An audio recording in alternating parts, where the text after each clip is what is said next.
to the same room. Hey roommates, today on The Same Room, we're going to be talking about God's purpose for you. Purpose is a topic that is very popular, yet it holds a lot of ambiguity. Joining me on this conversation is Charlamagne the God. He is best known as a host on The Breakfast Club and a New York Times bestselling author, and Harmony Samuels. He is the record producer and songwriter behind a lot of artists that we know and love, such as Janet Jackson, Chris Brown, Brandy, to name a few. This conversation is going to help you navigate God's purpose for your life. You don't want to miss it. Stay tuned.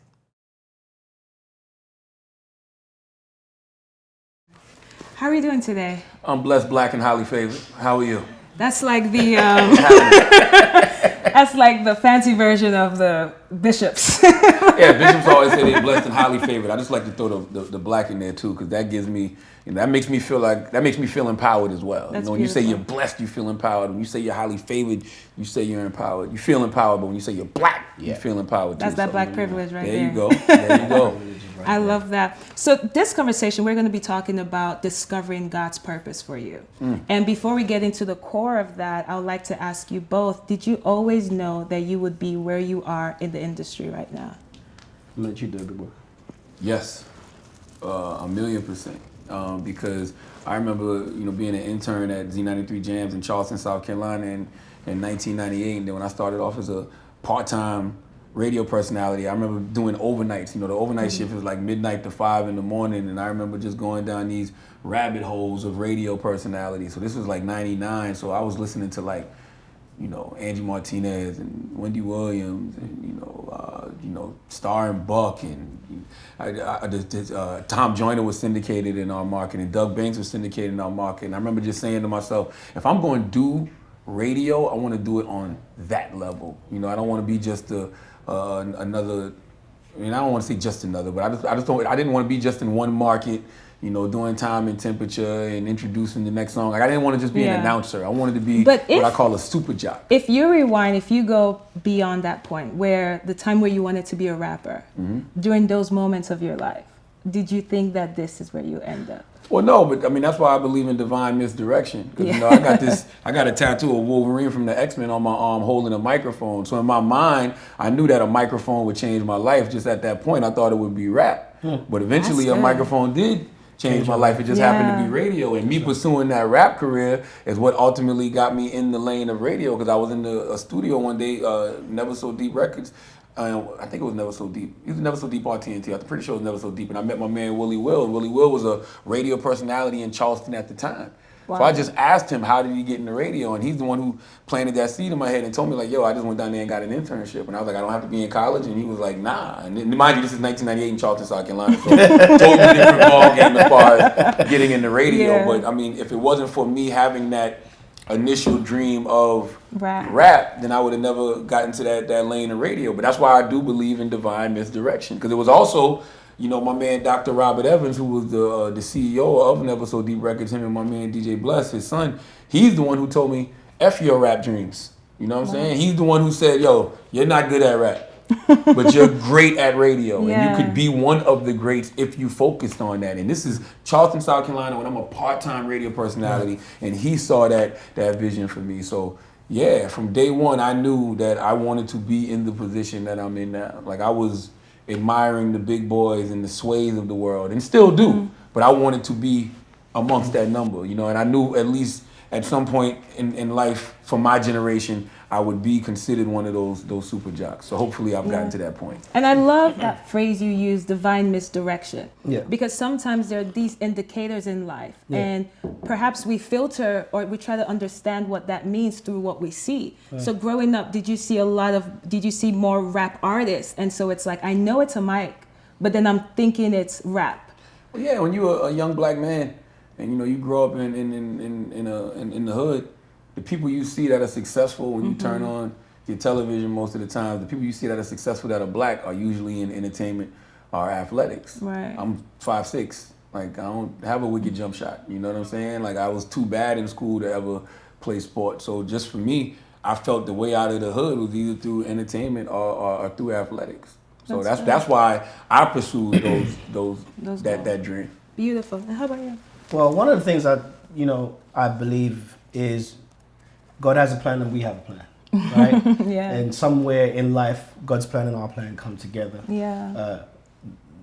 That normally ends up with us having to give up our plan and focus on his. Yeah. Yes, So my indeed. whole plan for me, I knew music was going to be my life. I knew it. My mother said when I was in her womb, she would play music and I would kick. Wow. She stopped playing music, I wouldn't kick anymore. And that's how they kind of like had a conversation with me when I was in her womb. By the age of 4, I was playing drums.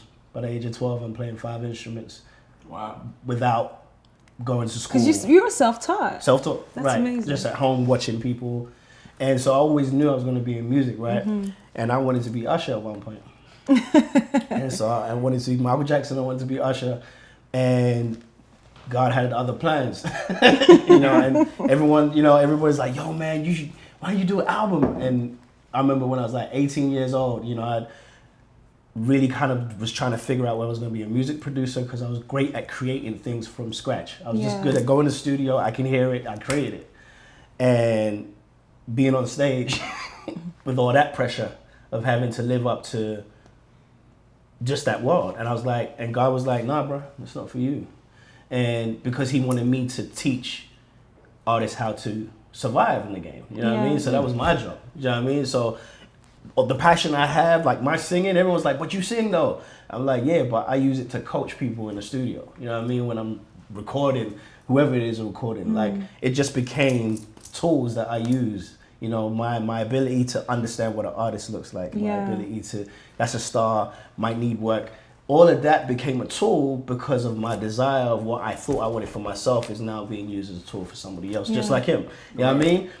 He can speak very, very well. Yeah. But that comes from all the rapping lyrics that he does. Like, he's freestyling off the top of his head. Yeah. He's maneuvering in place right there and then. But he's had all that experience being a rapper. So those experiences in our lives and our desires to want to be something, to become something else, they're all tools. Because it's almost as though, God would use that the initial thing that you thought as a vehicle to get you to the place of purpose. That's right. And so I love that you say God has a purpose and we have a purpose. And it's interesting because there's a point where they kind of meet and we Yeah. have to, and that meeting place is like we have to recognize what we have to let go of so we can really merge with his purpose. And, And a lot of times your good plan isn't God's plan for you. That's right. And it's a good plan. It's just not God's plan. But even in talking about purpose, one of the things that when I think about purpose, I think about when your life creates room for others to thrive.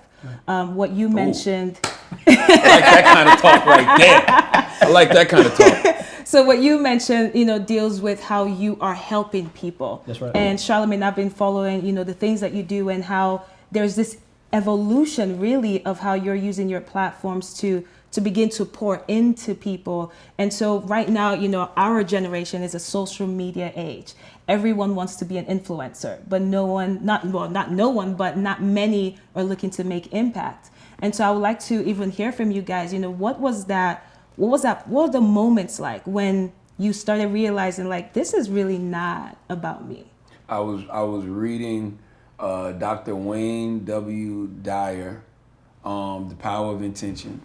And I read where he said, if you're trying to find your true purpose in life, know that your true purpose in life comes through service of others. That's right. Yeah. 100%. And I started to think about what genuinely makes me happy. If I was on the basketball court, I would be the person who enjoys leading the league in assists more than I lead the league in scoring. You know what I'm saying? Like those phrases would always stick out to me when I would watch basketball when they talk about Magic Johnson makes people around him better. That's right. You know, like you always wanted to be that person that makes people around you better, that can, take that talent and help elevate the people around you to another level. And I think about when I grew up watching, Diddy and Jay-Z and these guys who ran these record labels, but they also had other stars around them. You know what I mean? Like they were like, I've always been into the producer who could make the next person sound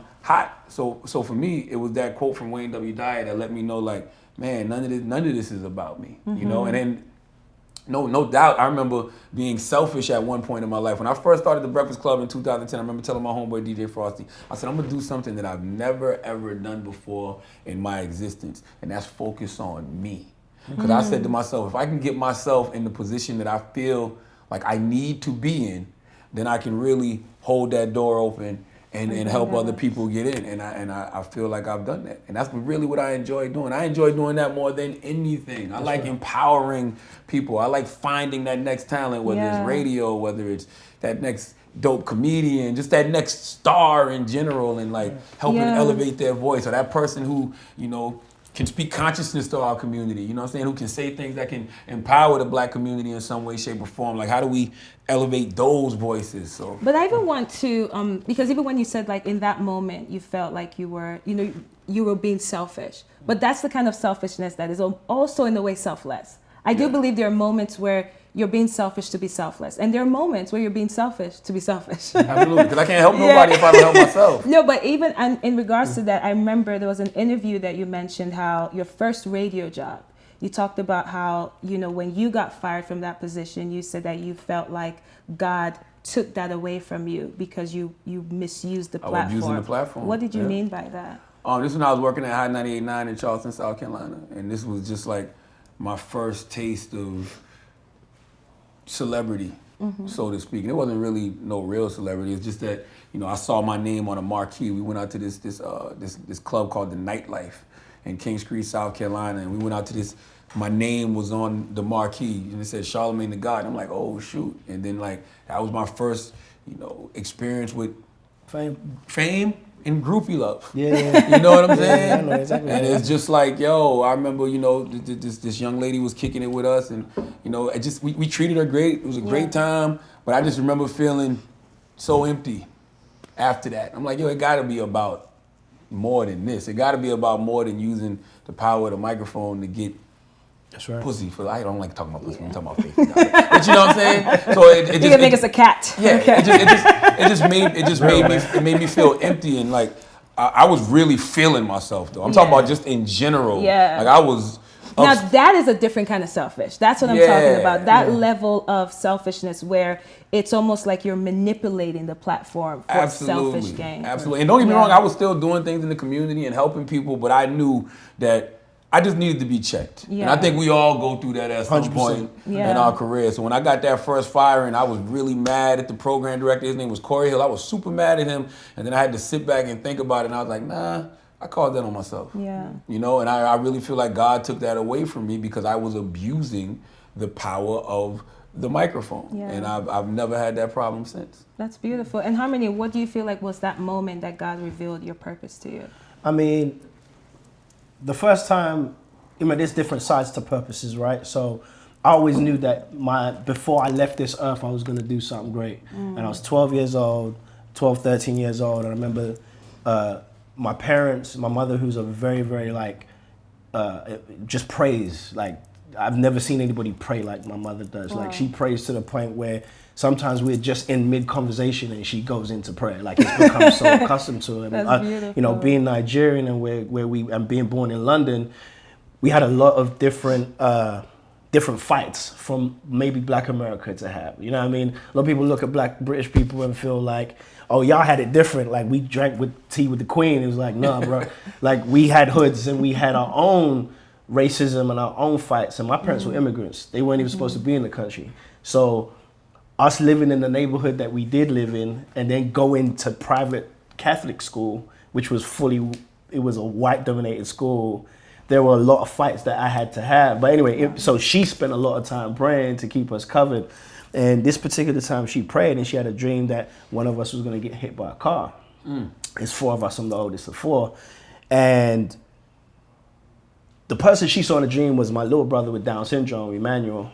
But it wasn't him. I was like, I'm 12 years old. Like, he ain't going to be outside. Like, so anyway, I go to school, come back, 70 miles an hour, hit by a car. You got hit by a car? Yes, sir. Wow. Died immediately. Immediately on the spot, died. And I just remember getting off the school bus, crossing the road, and that's it. And then it was blank. Then I remember what felt like a dream to me, turns out it wasn't, but what felt like a dream to me was me floating over whatever was taking place. Couldn't see me, but could see a crowd of people, and I heard a voice say, "It's not time." It wasn't no holy voice like, "It's not time." It was literally like, talking to you was like, it's not time. Wow. And I woke up. And everything that's led to me getting to this point right now has just been nothing but a God-ordained movement. Yeah. And what I've come to realize is I do have a gift, and your gift will make way, definitely. So I had to identify what that gift was, which was music. Yeah. I mean, I could have played pro soccer and did other things, but music was my truest gift. I wake up and I think about it. I go to sleep, I think about it. Wow. Music is in my life. I can play 5 instruments without being taught. It's a gift, you know what I'm saying? And then as I went on, you know, as you know, England has its own fights when it comes to our space in the music industry as black people. So we had that fight, and I moved to America. And in the first year I moved to America, I tried to be discovered by a bunch of people, and I'm discovered by Rodney Darkchild Jenkins, right? Who I'm being told by one other individual, nah, we don't really think you that good. Rodney's hearing my music in another room by somebody else, and he was like, yo, whoever that kid is, find him and bring him to me. So I'm being let down in one space, but being picked up in another. Wow. For me, that's God right there, you know what I mean? And my whole life, he just gives me signs. Or me sitting down watching Chris Brown on TV while he's performing at the BET Awards, right? And doing a Michael Jackson tribute. And at this point, no one cares for Chris. Chris is like, there's people who fight for him, but there was people who just hated his guts. And I sit there and literally I turn around and was like, man, I feel like we're gonna work with him. And then that very week, I'm in a room with Chris Brown, and he's like, and we're shooting a video to another song that I produced that wasn't for me. And this is why I always tell people, never shoot down the small blessings that God gives you, right? No such thing as a small blessing. Yeah. Right. Because Everything's a everything blessing. is connected. A moment, like your mother having that dream. Yeah. And then you experiencing it. But the intention of God was never to kill you. No.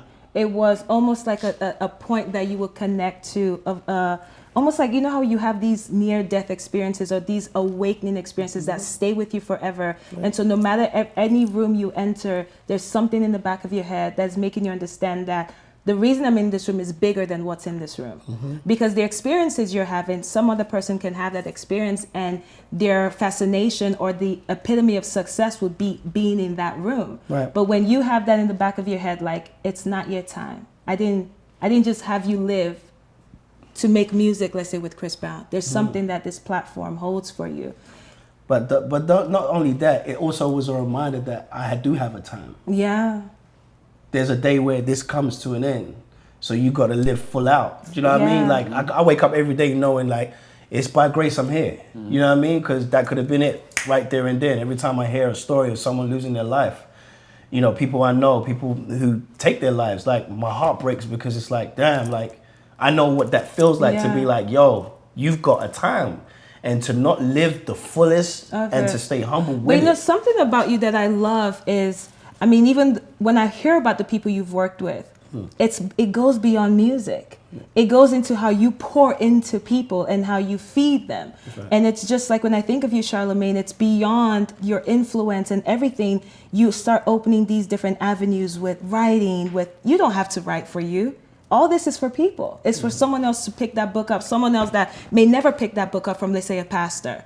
But then they're like, oh, wait, I love Charlamagne the God. I'm going to read what he has to say. And so there are these, it's almost going back to the whole concept of God using that as a vehicle for you to now discover the true essence of purpose. But even in that, what you mentioned earlier with divine redirection or misdirection. Do you feel like there are, in the evolution of purpose, that God can give you a purpose that you don't like? Oh, all the time. All the time. That's why I said a lot of things are just bigger than you. But I'm not going to sit here and say I don't like it. It's just that, like I said, sometimes your good plan is not God's plan for you. So you might have your vision board laid out. You might have your long-term goals written out, your short-term goals written out. You may have things in your heart that you absolutely want to do. But when it doesn't happen, do you keep pushing, or do you listen to that voice in your head that says, I don't want you to have this right now? Because a lot of times God be protecting us from ourselves. Like, he be protecting us from things that's going to hurt us. That's right. You know, we're not supposed to be in this position yet, or we're not supposed to be at that level yet, or that's not even the avenue that you're supposed to be going down. That's what you want to do. Right. What can you pinpoint as something in both your lives that you feel like, when God told you to do it, or God is speaking to you about it and you recognize it. Either you're running away from it till now, or you ran away from it for a long time and came to the conclusion of, let me just do this. Probably therapy for me, and which was interesting because then therapy led to me, writing my second book. But it definitely was therapy for me because, things get overwhelming, and I had been flirting with the idea of therapy for so long and having conversations with different people about it, and finally, I just had this revelation when I was on vacation, and my wife was like, "Yo, just go, go sit down and kick it with a therapist," and that was something that felt so surreal because it makes you feel vulnerable in a way that you didn't even know you were capable of feeling, and it makes you feel so very confused because at 40 years old, I thought I had it all figured out. Right. I thought that I knew exactly who I was, I knew exactly why things happened in my life, but then you start re-examining all of these different things that happened in your life, and you like, I really don't know nothing. You know what I'm saying? Like everything I thought I knew has been a total lie. And to just, be sitting in therapy and to just strip everything down, and then, keeping a journal of everything that was happening to me in therapy. Because that's what I was doing. I was just keeping a journal of everything that was going on and things that give me anxiety now, things that historically gave me anxiety. And then to say, you know what, this is going to be a book. Because I wasn't pressed to write a second book. I just wrote a book in April of 2017. And I mean, the book company, of course, they will always take another book from you, but I didn't even know this was something that I wanted to do. And then, writing these pages down, and then, the publisher like, what would be good if you went and got a doctor to, like be in the book with you. So all the puzzle pieces just start coming together one step at a time. So you realize like, damn, this book was easier to write than the first one. And what I love about what you're even mentioning, it's just how, because for someone listening, they could think like, okay, how is it that, God's purpose involves someone going to therapy? But it's everything connected. The therapy connected to journaling, to writing the book, and now many lives are being touched by this book. That's interesting. So if you got hit by that car, they didn't pray you out of that coma. You had to go to the hospital. We act like God doesn't have people that He's put into place to help us. In that, what do you think doctors are? What do you think therapists are? That's right. Come on. I mean, I love that. His healing process is what's saving people's lives. Exactly. Right? You understand what I mean? Like, if you don't experience, then you can't tell other people. Absolutely. His book. There's things in his book that's changed a lot of our lives, including myself, where I was like, I relate to that. And especially being a young black man, where you maybe didn't have the many of elders to speak to, or they expect you to, you're a man, handle that. You know what I mean? I'm 38 years old. And sometimes my emotions just be like, yo, am I supposed to feel like this? You know what I'm saying? Like, and the one thing I know about God is He wants you to experience it all. Yeah. And He wants you to live it all. You know what I mean? And that's why He doesn't mind you failing as long as you fail and come back to Him. Mm-hmm. The failing part isn't the problem. It's when you run away from Him. And I think even talking about experiences, because in an experience, I always look at life that I need to get something to give somebody something. Yeah. And so even if I'm experiencing something that may be traumatic to me, that's the only way I can give something back to someone. You got to look at it, again, I hate to use this reference, but because I don't eat pork. But think about in the slave times, how they never would discard any part of the hog. Every part of the pig could be used. That's how I feel about experiences. Whether you want to label them good, whether you want to label them bad, whether you want to label them ugly, they are your experiences. And I feel like God has things happen to you so He can work through you. Exactly. I mean, and you got to understand the fact that we have choice. See, God doesn't force us to do anything. Yeah. He knows if we choose left, He's gonna be there. If you choose right, He's gonna be there, and that's why He knows all.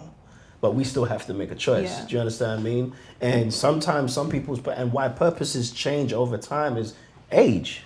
You know what I mean? Mm-hmm. Yes. You're not gonna be 50 years old trying to have a singing career. There's a time. Yes. It's but doesn't mean there's no purpose at 50. That's right. And so when I have a friend who was a football player, and he wasn't able to go to the finals with the team that he played because he got injured. And I remember he was really frustrated for the year he was off. And I was like, dude, what's wrong? And he was like, man, I feel so frustrated because I wanted to go to the finals. You know what I mean? I just feel, and I said, so let me get this straight.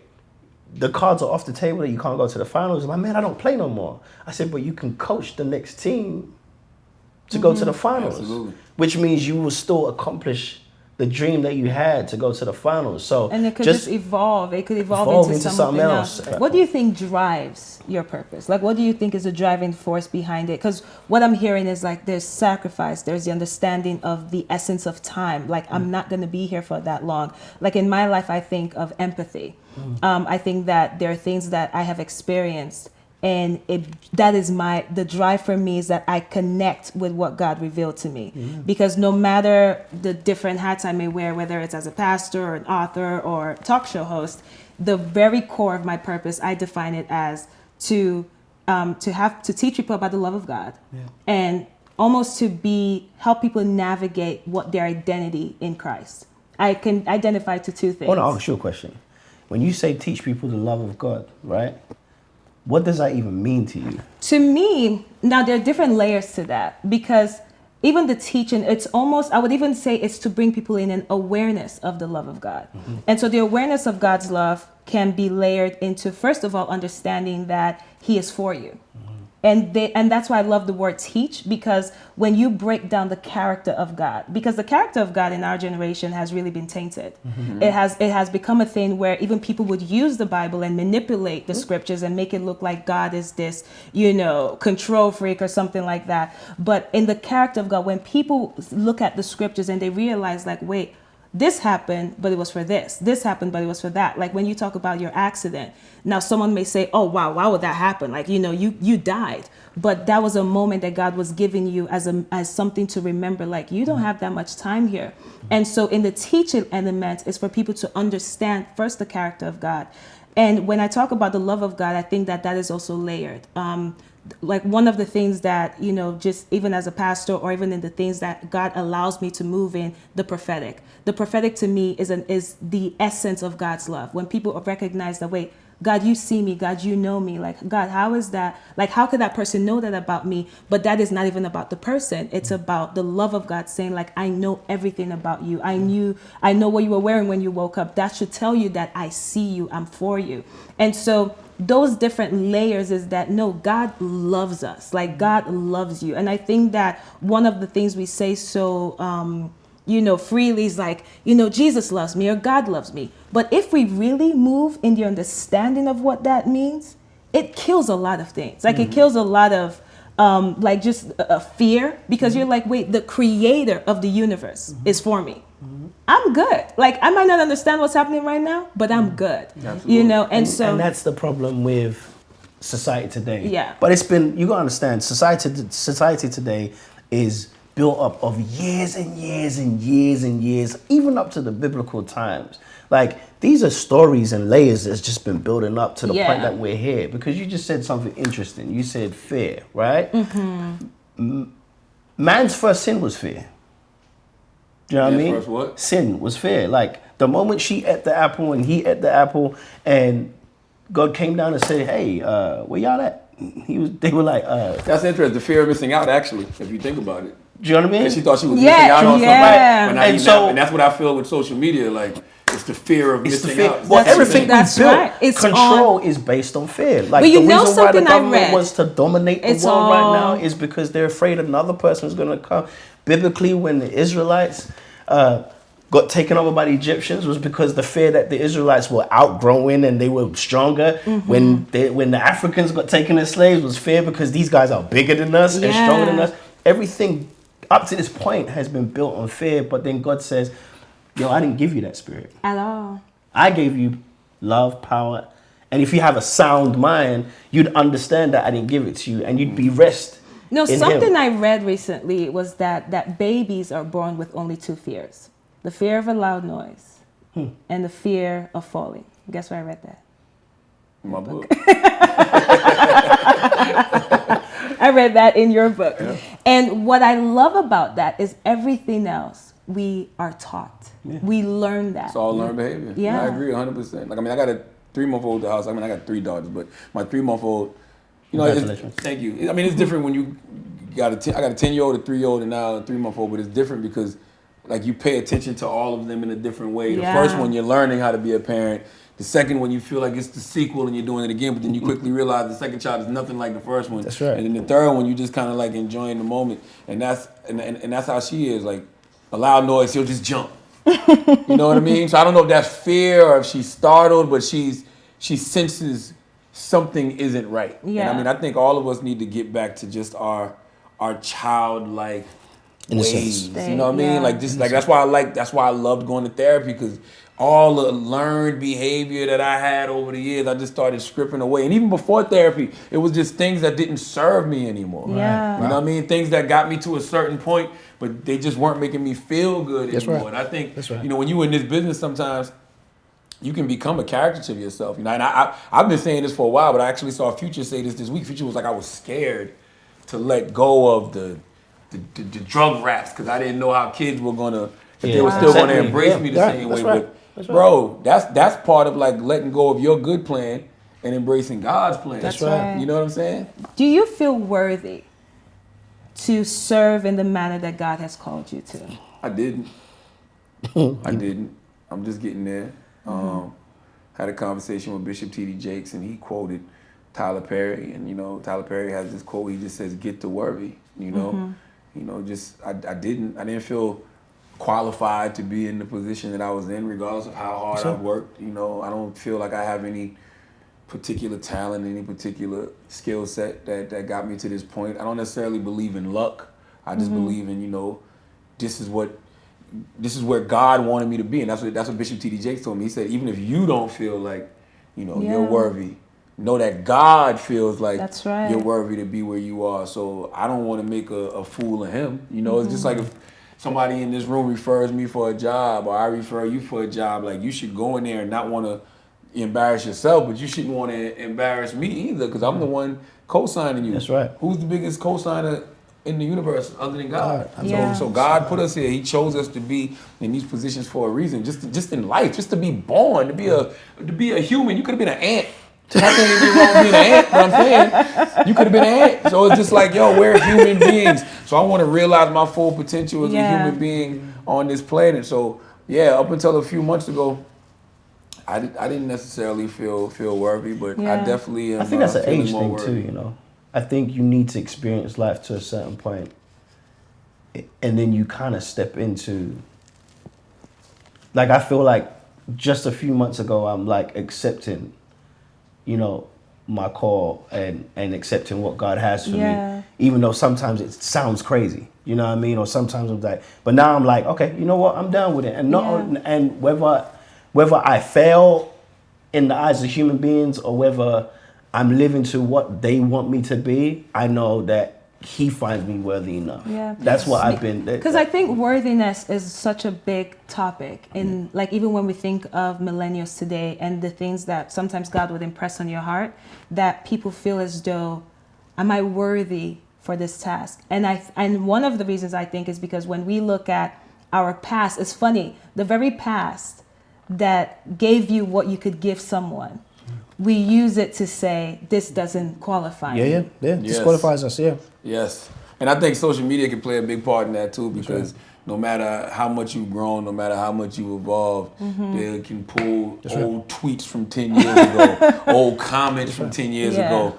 And I'm like, that happened, but that's not who I am today. What did you mean by this? Yeah. I don't even know no more. Like, I don't know what I meant by that, you know? So it's just like, yo, you can't keep bringing me back to a mind space that I'm not remotely in anymore. Yeah. So it's just like, to get the worthy is just to like embrace where you are and why you are and what you are. And it's okay to say, I still don't know. Yeah. I just know I'm here for a reason. Yeah. And I'm going to keep figuring it out as I go along. And I don't even know if we will ever know exactly the fullness of why, you know what I mean, until, you know, we leave. Yeah. You know what I mean? And the next person is speaking on our behalf and writing, you know, about the book and using it as a dissertation, or it's in the schools, and you know words that you've spoken and why you spoken. You know what I love about that in the Bible? There's a man named John the Baptist. Yeah. And when he was in prison, Jesus said something about him, how he was like, you know, John the Baptist is like the greatest of, amongst like everyone here or something like that. But John the Baptist never heard what Jesus said. Like that word never got back to him. And so it's interesting how the impact that your life is making, or even the things that how you could even be blindly walking in the very purpose of God and not even know. Yeah. And while you're questioning yourself, Jesus is saying, oh, look at, they're just in purpose. Like they're doing exactly what I've called them to do. And you could be completely oblivious of it. Well, you're right. And I think sometimes God will talk through you to other people, and he'll have other people, he'll talk through other people to talk to you. Because sometimes we got to, not sometimes, all the time, we got to celebrate each other. Yeah. When you see somebody doing something that's powerful, when you see somebody doing something that's benefiting other people, when you see somebody walking in their purpose, big them up. Yeah. Like, let them know, like, I see what you're doing, because that lets them know that they're on the right path. I do that with everybody around. Well, that's one thing I love about his platform is because it's not just about hip hop and what's going on in the music industry. I've learned so many different people that I never knew who they were, and to also know that they're doing great things in the game. Exactly. Like, and like projecting the voice to positive, the world. you know what I mean? Like, and that's what our platforms are there for. I feel like a lot of people, there's a lot of people who don't know what I see behind closed doors when an artist is putting music out, or me having to tweak their messaging because they're going too far one way, or suicidal comments, or having to pray for them while making records. So what would you both say are some of the most powerful, even one of the most powerful testimonies you've received from someone just impacted by your walk in their life? I think one of the biggest ones was like I said, the moment someone stops harming themselves, it's the biggest testimony I could ever get. That's right. And there's been too many of my songs that have come out over the last 10 years that people have been like, yo, man, like, just so you know, I didn't top myself because of this song. Yeah. Or this song saved my marriage, or this song saved my life. Or when I'm able to bridge cultures, you know what I mean? Like being a British young producer, and having African parents and working in America and being able to give a legend like Janet Jackson a song, you know what I mean? Made for now, and connect the world, you know what I mean? Yeah. And knowing that I actually heard the song spiritually. I didn't hear the song, you know what I mean, in the studio making, like I was literally praying, woke up, he gave me a melody, I ran to the studio and made the record, and it's touching the world, and hearing how it's impacting, cultures. You don't get no better than that. That's the job done. That's beautiful. The money and the fame, the cars and all that stuff. I remember one year. I remember one year we had two number one records. We broke Ariana Grande, and Fantasia just had #1 album. And I woke up. Let me hold something, bro. Dang. Order lunch. Let both of us hold something.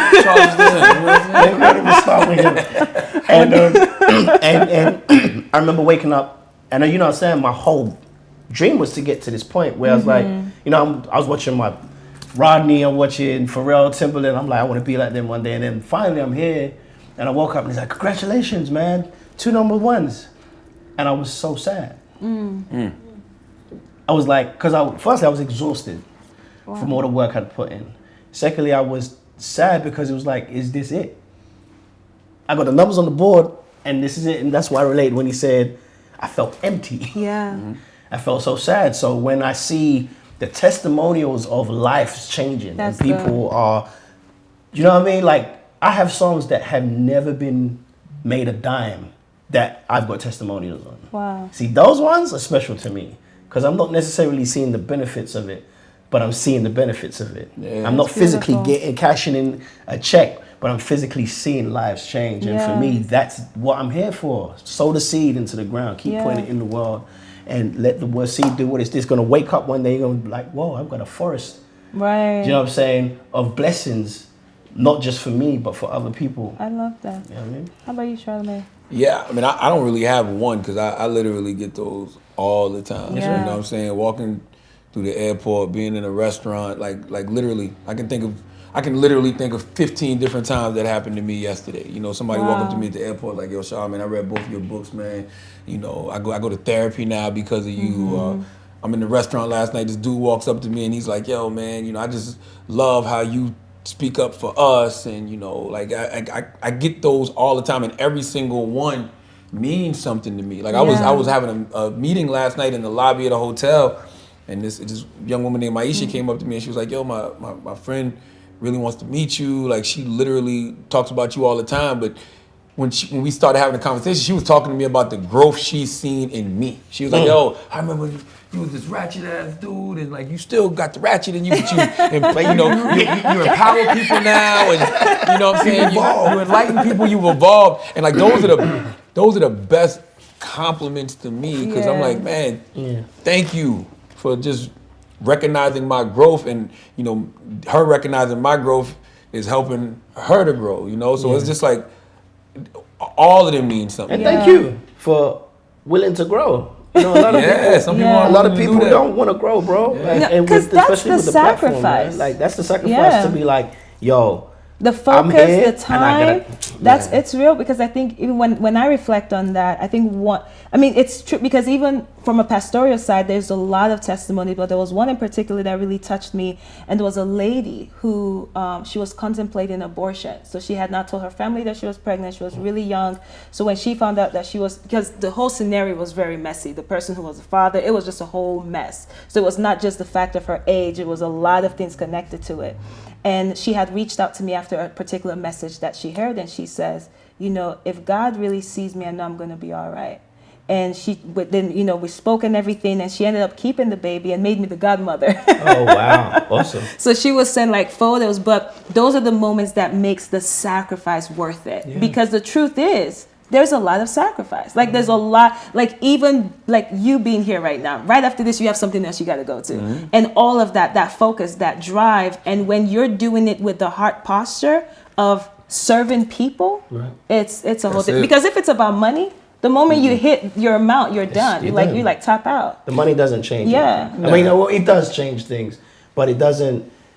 You're not supposed to look at it and be like, I'm chilling. Like it actually, more money, more problems. Like for real. Like it's not a joke. Like people don't even get that part of the game. Listen, and I know it sounds cliche to say, nah, bro. But, bro, money brings on a whole different level of anxiety. Yeah. And for me, I'm constantly thinking about when am I going to lose it. Yeah. And I don't want to have that negative mindset. But I was having a conversation with my man Jason last night. He suffers from anxiety like I do, and it was good to hear him say the same thing. Like, how he's always constantly feeling like this is going to be taken from him, that's going to be taken from us. But it keeps you on point in a way, too, because it helps you to establish things that you know you can control, right? Because I've gotten to the point in my life where I can willingly accept the things that I cannot control. Like, there's just certain things that are out of your control, but there's certain things that are in your control. That's right. So, instead of taking that $50,000, $100,000 and going to buy a new chain or a car, go buy some property. Yeah. You know what I mean? Go buy something that's going to appreciate with value, something that's going to make you more money in a couple of years. Like you can be intentional with where you choose to put your attention when it comes to your money. And also, because I think that's important what he said, not to bash social media. Social media has brought a lot of things to the forefront too. Yeah. I feel like black culture especially is getting more into the investment world and understanding like, yo man, like when you're hearing all the rappers talk about investing, like social media is helping us get that message. You know what I mean? Like I'm talking to like 20-year-olds and they weren't talking like when I was 20, we was just trying to be in the game. We was trying to get the car. But like, people would be more responsible. Now, you're hearing them talk a little bit more responsible. And that's because the information is getting to them quicker and people are having multiple conversations about it. And even tying back into purpose, one of the things, this very book, I think, is a physical evidence of what we're discussing today. Reading this book, I believe that the wealth of wisdom in it speaks to people that may not even be struggling with anxiety. But something that really captured me, I have all kinds of notes in this book, but opening the page, the very first page, the dedication, and you wrote that this book is dedicated to those who live by faith and not by fear. Jesus. And as we have been talking, one of the threads in this conversation is fear. That fear of even when it comes to disconnecting, to really hear from God and hear, okay, God, what is it that you're telling me about my life? But there's the fear of what if I miss something? What if someone writes me? What if my boo DMs me? I don't know. But there's this fear that we're connected to. It's almost like we allow to drive our lives. But I want to hear from you both the power of faith in pursuing who God has called you to be. I mean, faith for me is just, knowing everything is going to be all right, knowing that I'm going to be in the right place at the right time with the right people. Like even when you talk about being afraid to miss a phone call or, whatever, like, I don't mind that because whatever is for me is going to be for me. That's faith. Like there's nothing that can stop what's mine from getting to me except for me. Yeah. And I remember Martin Luther King Jr. said, faith is when you take that first step, even when you don't see the rest of the staircase. We do that every day. Yeah. Whether you know it or not. When you wake up in the morning and you get up out that bed, you're taking that first step. So the faith, not to just stay in the bed all day and hide from the world, just the faith to get up and face it is exactly what you need in order to just succeed on this planet. And I think also too when we talk about success, when it comes to faith, like success isn't necessarily celebrity. That's right. I think America makes us feel like celebrity is what we created that culture. I don't like that's not success. Success is whatever it is that makes you happy. Yeah. And you know what I'm saying? And I think that you have to have the faith to do what makes you happy, and you have to have the faith to know what it is that makes you happy. Like whatever I'm supposed to have, like everything I got right now, I have the ultimate faith that this is what God wants for me in this moment. Yeah. And I'm happy with that. That's faith to me. You know what supports faith? Gratitude. Yes. That's right. Like faith actually works hand in hand with gratitude. Because when you're grateful, it gives you the belief to continue to move forward. Because it makes you remember. It makes you remember. You know what I mean? Because, we could complain even when we're in the good space. Like, well, how come J. Cole said it, like someone's always gonna drive a better car than you. Someone's always gonna have a better chick than you. Someone's always gonna have a bigger house than you.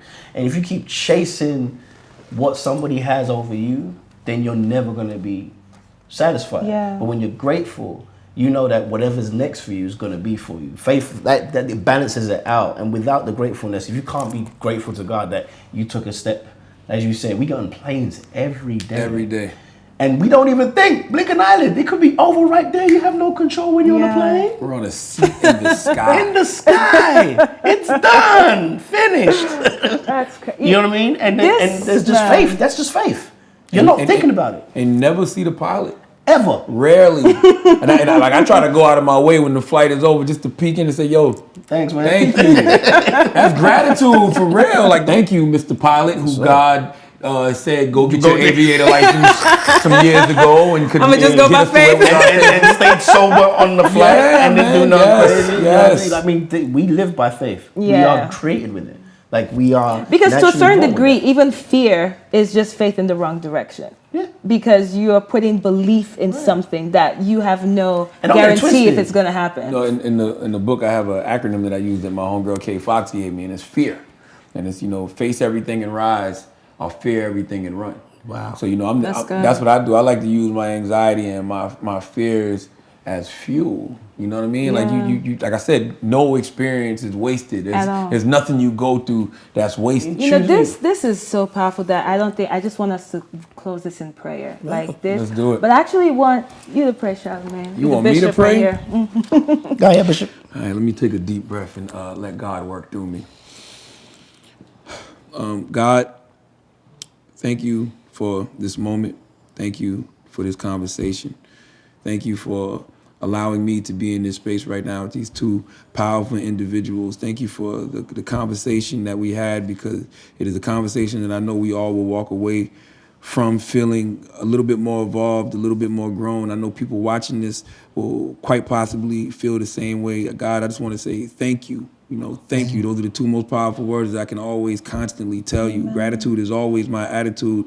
I'm only here because you allow me to be here. And I pray that you just continue to give us all the strength, continue to empower us all, continue to keep divine protection around all of us, keep guardian angels around all of us, so we can always constantly walk the way that you want us to walk. Constantly walk the way you want us to walk. Amen. And constantly talk the way that you want us to talk. In your name we pray. Amen. Next on The Same Room. Religion is a massive interference with not only God relating to people, but people relating to him. You know, we are, the last couple of generations that we're dealing with on the earth were born into excruciating pain. And so they almost want relationship with God to be complex, because it makes them feel like if I can prove myself to the Lord to be worth it, to be valuable, then he'll want me, he'll use me. So when you introduce a simple gospel that's full of grace and full of mercy and full of truth, they go into this is too good to be true, but that's the whole essence of the gospel.